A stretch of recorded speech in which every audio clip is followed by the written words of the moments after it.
41 வருஷத்துல முதலாம் தரம் தான் இந்தியா பாகிஸ்தான் அணி ரெண்டும் ஃபைனலுக்கு வந்திருக்கு. In finals, 5 times these two teams have met.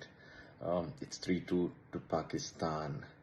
Anyways, இன்ட்ரெஸ்டிங்கா இருக்கும். ஃபைனல் என்று சொல்றது ஒரு எக்ஸ்ட்ரா ப்ரெஷரோட வர மேட்ச். இந்தியா டாமினேட் பண்ணினாலும் இந்த டோர்னமெண்ட் ஒரு நல்ல டீம், செம்ம டீம்ஸ், எல்லாரும் செம்மையா ஆடுறாங்க. ஆனா பாகிஸ்தான் அணியும் குவாலிட்டி இருந்தாலும் கன்சிஸ்டன்சி கிடையாது. அவங்களோட பேட்டிங் கொஞ்சம் டவுன் சைடாக தான் இருக்கு. அவங்களுக்கு இந்தியன் ஸ்பின்னர்ஸ் ரீட் பண்ண அவங்களுக்கு கஷ்டமா இருக்கிற காரணத்தால் மிடில் ஓவர்ஸ்ல பெரிய பிரச்சனை. ஆனா ஃபைனலுக்கு வந்தோடனே டிஃப்ரெண்ட் பால் கேம். ஒரு மேட்ச் ஒரு நாள் நல்லா விளையாடினா ஏஷியா கப் அவங்கள்ட்ட தான் ஏஷியன் சாம்பியன்ஸ் ஆயிருப்பாங்க. பின் அந்த மோட்டிவேஷனோட இன்னைக்கு நான் நினைக்கிறேன் பாகிஸ்தான் முன்னுக்கு வருவாங்க. இந்தியாவுக்கு இன்னும் ஒரு ப்ரெஷர்.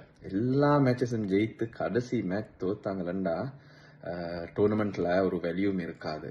பின் அந்த காரணத்தால் ப்ரெஷர் வந்து ஒரு பெரிய ஃபேக்டர். ஏன் நல்லா ஹேண்டில் பண்ணுவாங்கன்றது பொறுத்திருந்து பார்ப்போம்.